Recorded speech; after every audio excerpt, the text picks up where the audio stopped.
Nah ini mungkin ketika memasak adakah kendala nih untuk merekonstruksi masakan pada masa Jawa kuno ini?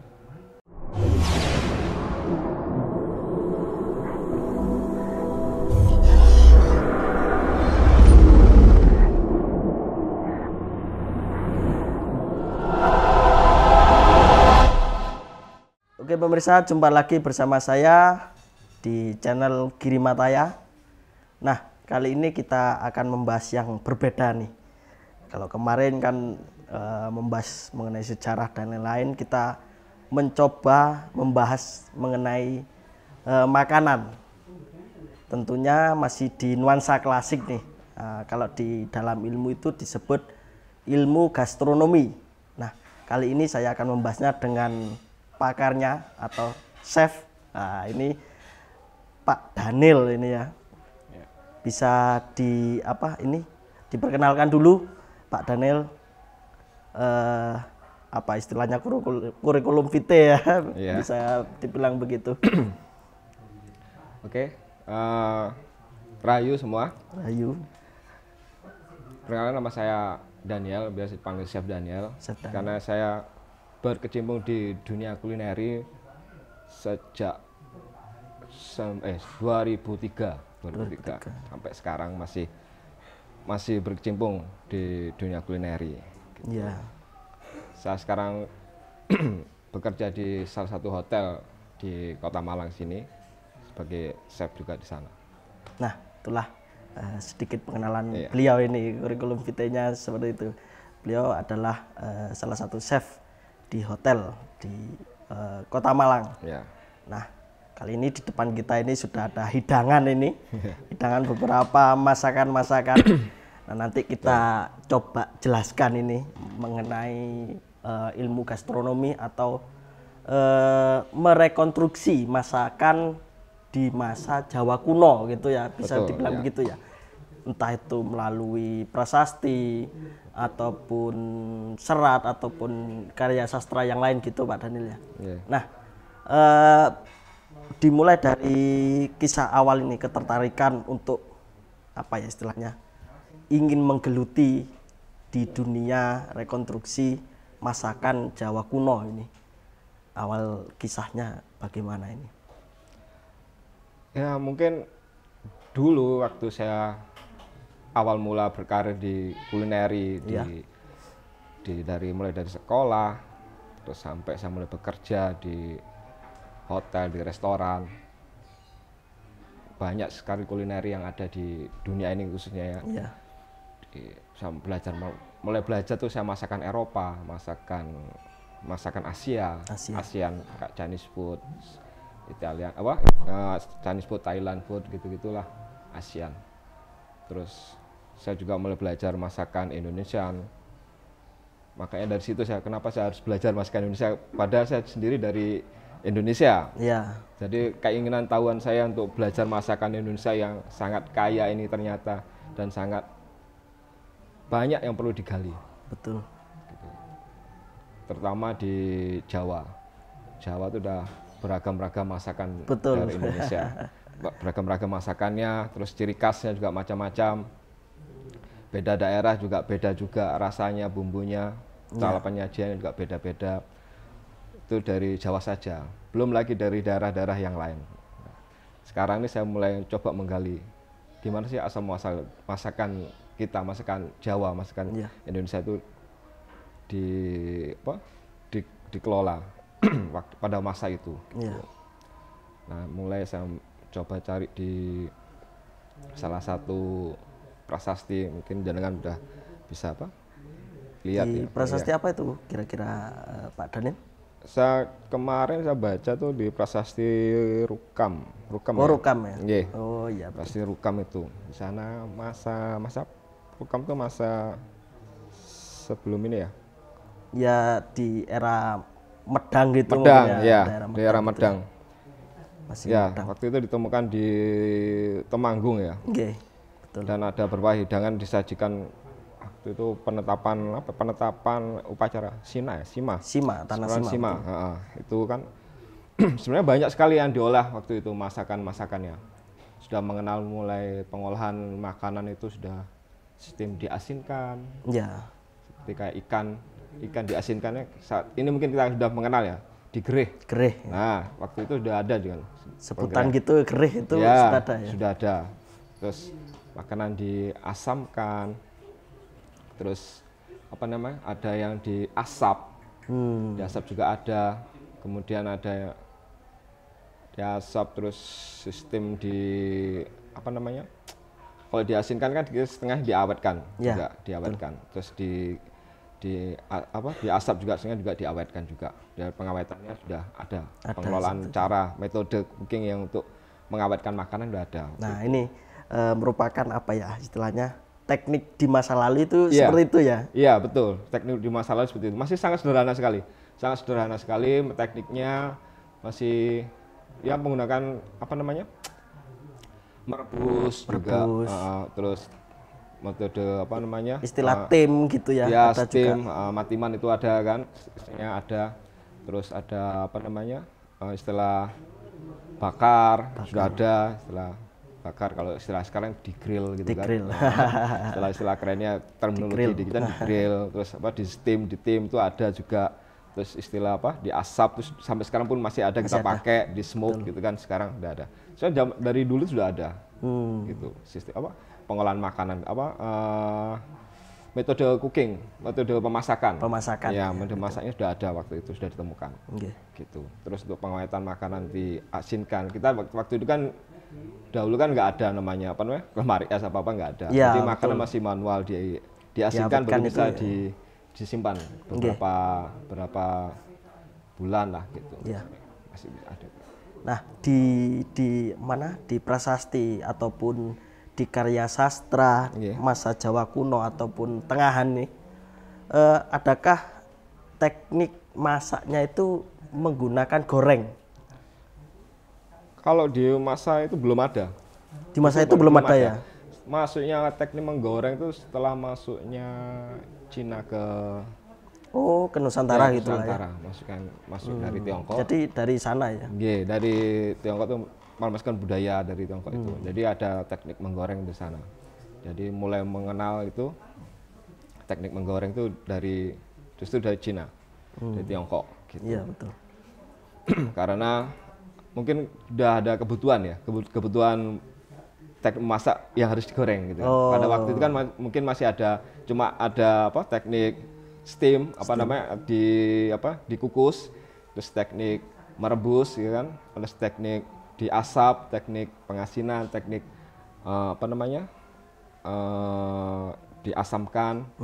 Itu udah lumayan lah waktu itu macam. Terus sekarang udah ada muncul dari Tiongkok itu udah masuk, terus akulturasi budaya, akhirnya ada teknik lagi namanya menggoreng gitu. Menggoreng itu. Nah, itu mungkin di serat di Centini itu mungkin sudah ada. Sudah ada ya? Sudah ada. Di Centini itu sudah ada teknik menggoreng gitu ya. Iya, betul. Dan kalau di serat prasasti di prasasti ya, bukan serat. Di prasasti yang Rukam ini malah sudah ditemukan jajanan itu berupa kayak dodol itu sudah ada. Oh, sudah ada. Dodol. Jadi teknik masak dodol yang harus diaduk. Iya, betul ya. Itu sudah ada. Jadi dari apa namanya? Dari tepung dikasih gula itu juga ada. Jadi bahan-bahan makanan itu sudah ada di Nusantara kan sudah melimpah sebenarnya bahan makanan itu seperti kayak umbi-umbian. Terutama rempah ya. Rempah ya. Nah, sekarang karena pemerintah Indonesia yang kali ini yang sekarang ini lagi gencarnya membahas tentang rempah-rempah ini. Rempah-rempah di Indonesia ini kan termasuk ya sangat banyak. Waktu dari primadonanya Nusantara. Betul. Selain waktu itu di Tiongkok ada jalur sutra, di kita aja sudah ada jalur rempah. Ya. Yang sekarang lagi digencar sama pemerintah, lagi digalakkan, lagi dicari jalur rempah itu di mana saja gitu. Karena pada masa itu sudah jadi primadona sampai rebutan bangsa luar. Bangsa barat itu merebut. Mungkin kita sendiri nggak tahu waktu itu ya, bahwa zaman itu mereka nggak tahu kalau sebenarnya bangsa kita jadi rebutan karena jalur rempah itu. Banyak sebagai pertukaran apa namanya dari pertukaran perdagangan mungkinnya waktu itu. Itulah jalur rempah itu mengapa sekarang harus digali lagi jalur rempah itu. Betul. Sangat primadona sekali. Mungkin sampai sekarang mungkin kita bisa harus membangkitkan lagi itu. Tentang rempah-rempah itu. Rempah-rempah harus digali lagi. Iya, termasuk ya untuk yang berkecimpung di kuliner itu harus mengangkat ini. Okay. Harus kita bantu. Itu menarik, sangat menarik untuk membahas. Karena itu sudah primadonanya bangsa kita. Iya. Bangsa Nusantara ini sudah jadi primadona waktu itu. Iya. Jalur rempah itu. Menarik sekali. Nah, ini kalau nggak salah nih di banyak prasasti itu sering menyebutkan tentang kulineri. Betul. Kuliner di masa itu ya. Ada yang dikukus di tim, iya. Ada sebutan kuluban. Nah, ini yang seperti di depan kita ya, ini di depan kita nih. Inilah contohnya. Jadi ini bisa dijelaskan ini ya, beberapa. Jadi waktu itu kita bicara soal prasasti di Rukam ya. Pasti Rukam yang ditemukan di Temanggung itu ya. Temanggung.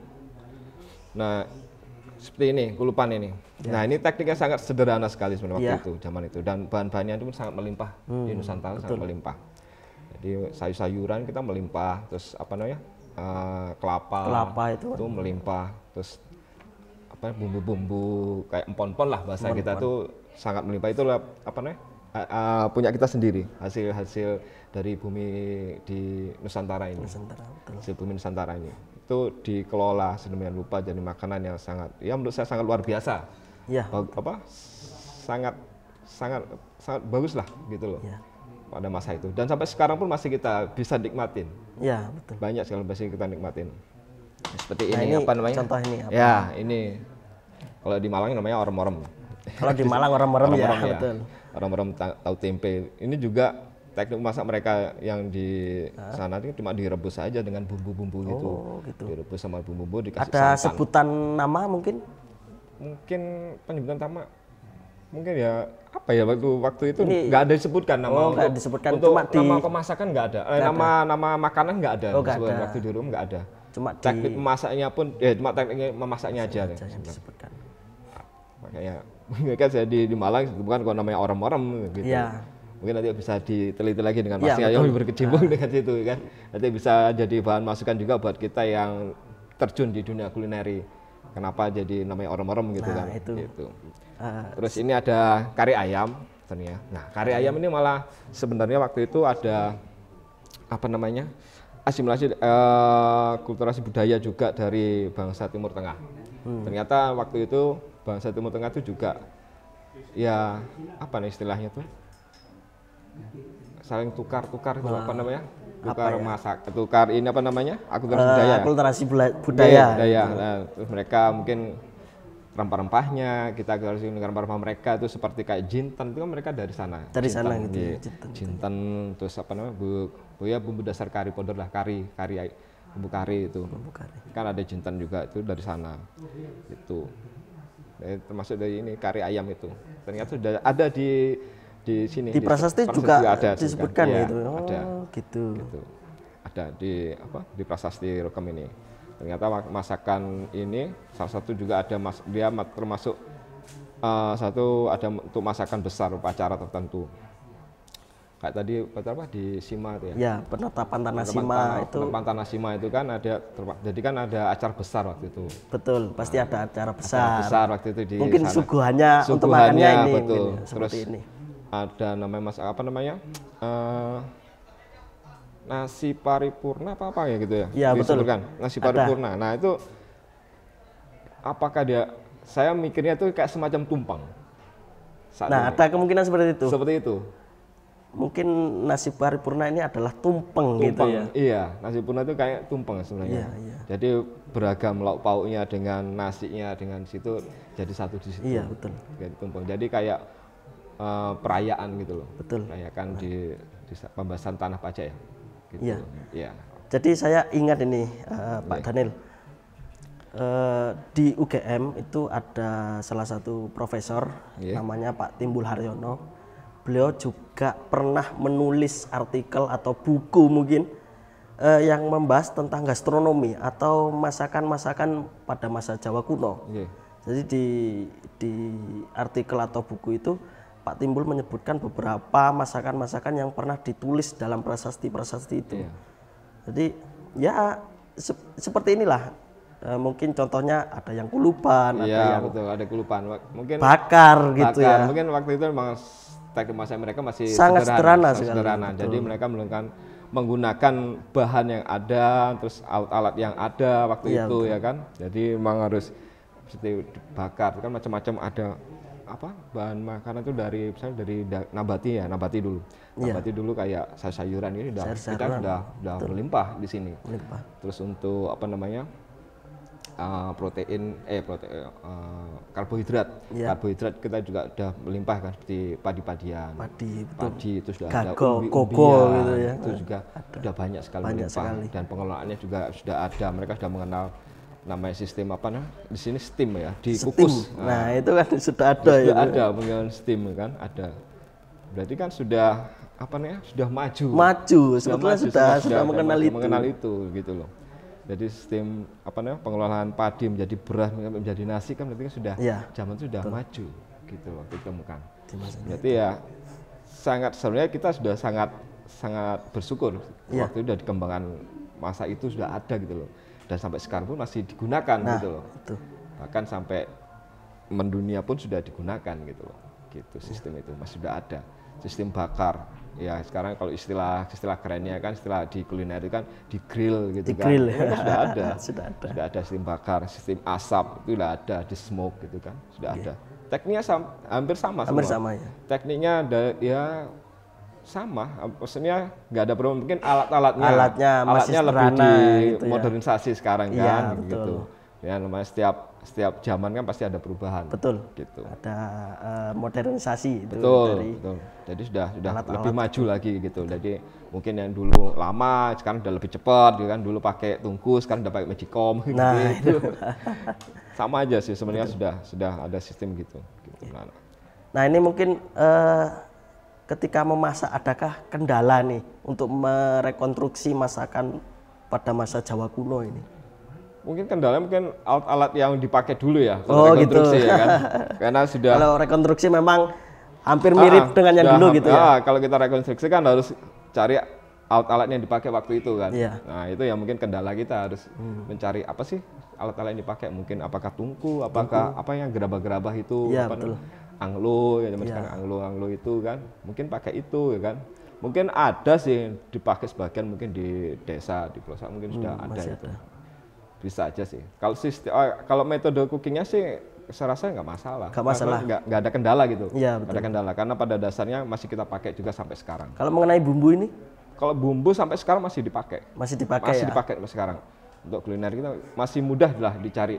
Karena kita sampai sekarang masih banyak lah untuk bumbu-bumbu. Kalau di Jawa itu selain pon-pon itu masih banyak, melimpah lah kita. Iya betul. Banyak sekali. Bahkan malah sampai ke negara mana aja sudah kita betul dipakai juga sama dari awal bangsa luar datang ke Indonesia itu kan ke Nusantara itu kan ingin mencari rempah-rempahnya itu malah dipakai. Betul. Nah itu yang kita coba angkat kembali. Betul. Coba nanti sama-sama lah kita coba angkat kembali jalur rempah itu gimana sih gitu kan. Terus apa saja yang ada waktu itu, terus kita angkat lagi. Saya rasa sangat menarik sekali itu.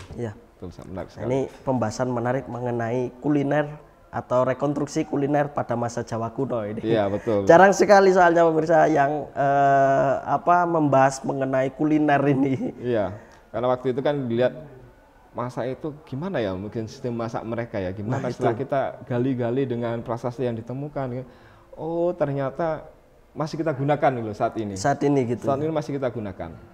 Gitu, masih ada ya, hampir semua lah kita gunakan gitu. Masih relevan lah ya gitu. Iya, sistem pengasapan, sistem pengasinan, sistem diasamkan ada semua. Masih kita pakai gitu. Jadi perlu kita gali lagi kayaknya. Nah itu kita nanti kolaborasi nih, dari kami mungkin bisa bantu di bidang sejarah. Betul. Kita kaji gimana masakan Jawa kuno, nanti Pak Chef nih nanti yang mencoba mewujudkan gimana sih akhirnya jadi makan waktu itu gimana ya, seperti inilah waktu itu ya saya coba rekonstruksi lagi kan, tapi dengan alat yang saat ini dipakai gitu, bukan rekonstruksi dengan alat waktu itu yang dipakai, soalnya ya lumayan agak susah juga nyarinya kan, jadi dengan alat yang ada saat ini di abad ini kita pakai gimana sih gitu ya saya rasa seperti inilah masakannya mereka waktu itu. Tapi minim pewarna ya kalau dulu. Oh nggak ada ya. Pewarna. Jadi mereka pewarna malah pakai bahan yang alami. Yang alami. Betul. Gitu ya. Ya seperti kayak warna hijau kita pakai pandan, gitu kan. Ya, betul. Dengan warna kuning kita pakai kunyit, gitu kan. Terus misalnya kak warna hitam apa bisa pakai apa namanya? Bisa pakai merang ya. Merang itu sudah ada teknik itu sebenarnya. Gitu. Tinggal gitu. Masih tetap alami gitu ya. Sederhana. Alami ya.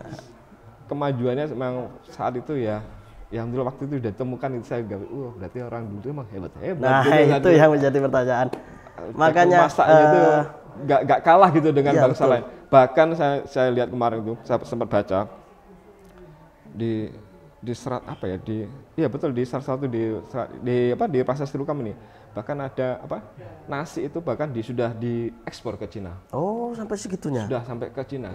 Ternyata waktu itu Cina sudah nasi itu dilihat beras ini diimpor dari mana ya, dari daerah Nusantara gitu. Iya betul. Gitu. Di Jawa itu kalau nggak salah itu ada namanya padi gaga atau padi gogol lah. Iya, ya. Kalau di Jawa itu. Iya. Betul itu udah sampai ke Cina, karena juga di Cina juga makanan pokoknya juga sebagian juga dari nasi juga kan gitu. Jadi mereka masih pakai nasi juga gitu. Sebagian dari di Asia lah mereka semua pakai nasi. Ternyata kita juga penghasil beras yang bagus. Betul. Bahkan sampai ke Cina kan sampai ekspor itu sudah terkenal dulu ya. Gitu loh. Mungkin pertukaran dengan apa kita kan belum tahu Pak apa gitu. Nah ini pertanyaan satu lagi nih, mungkin jadi pamungkas nih terakhir mengenai satuan bahan makanan nih di dalam prasasti mungkin atau serat satuan bahan makanan. Satuan bahan makanan, kalau satuan ya itulah lagi sederhana. Mungkin mereka tidak ada istilah sih. Maksudnya satuan ini yang gramasi gitu. Iya mungkin seperti itu. Nggak ada kayaknya gramasi. Mungkin mereka cuma pakai istilah apa ya? Mungkin pakai bahasa kayak sejumput gitu setangkup apa gitu dia pakai bahasa gitu. Mungkin untuk untuk satuannya gitu loh. Mereka hitungan Jawa kuno gitu mungkin ya. Jawa kuno itu. Kayak timbangan itu 1 gram 1 kilo mungkin. Itu apa namanya? Satu mangkok gitu ya, satu biji. Sawijian orang dulu kan kayak sewijian pucuk jari ini aja. Iya.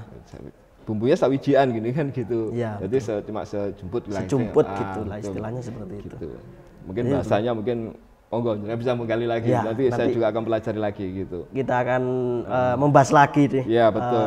Lebih berkembang mengenai masakan Jawa kuno atau rekonstruksi masakan Jawa kuno ini. Saya rasa seperti itu. Gitu.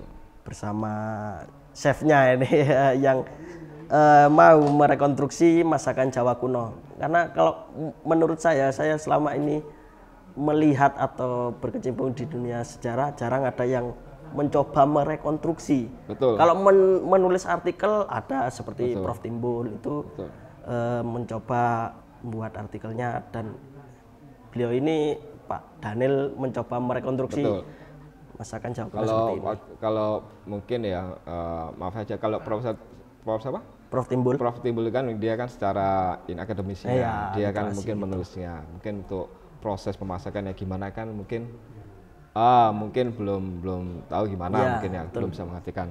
Nah ini mungkin saya sebagai mewakili dari PCPI Persatuan Chef Profesional Indonesia yang satu wadah chef yang ada di sini untuk mencoba mengajak para penggiat kuliner, masuk chef-chef juga yang ada di Indonesia. Marilah kita menggali lagi masakan Indonesia, masakan Nusantara, masakan Jawa, masakan daerah manapun untuk yang ada di Nusantara.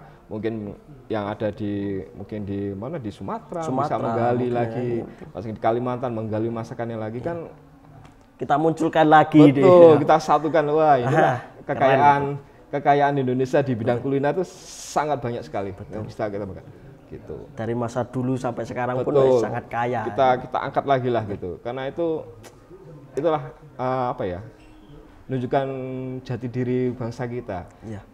Budaya kita gitu. Menunjukkan budaya kita, jati diri kita. Kalau ternyata waktu itu kita tuh sudah sudah bisa memberikan untuk memasak seperti ini gitu kan, sudah keren sekali. Keren sekali gitu. Itu maksudnya. Betul.